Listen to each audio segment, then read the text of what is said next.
štikli imajo pa en atribut, to je pa falična peta. Falična peta pomeni, da asocira pač na neko štrlino in ta štrlina je simbol moškega spolnega organa. Rdeča je barva pohote, se pravi, rdeči štikli z visoko peto so eklatanten simbol, znanilec ženske pohote. Ženska, ki je obuta v rdeče štikle, se nezavedno sama sebi dopade, da ne rečem, da se ponuja in to je zdaj skozi psihoanalizo legitimno trditi. Mislim, če scenarij to napišem, mislim, tudi recimo dam na žensko, na soigralko tudi ogrlico, ki so bisere, to je simbol neoplojenih jajčec, ringelčki, uhani, so po Freudu simbol ženskih prsi, v smislu primezajoške.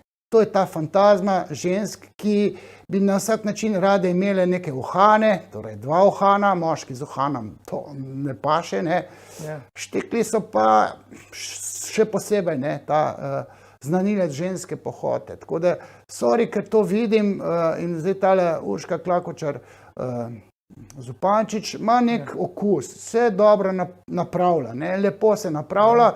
Jaz sem gledal kar nekaj intervjujev z njo, še posebej tistih o tej knjigi Greta, ki je napisala, tam je to ona napravljena v neko usnje, v nek lateks, to je, tak lateks vidiš tam v nekih pornofilmih, To je junakinja, Greta je napravljena.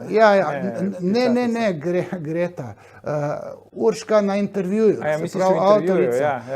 Ima, bi rekel, seksualno opremo, torej rdeči nohti so tudi znanilec neke ženske pohote.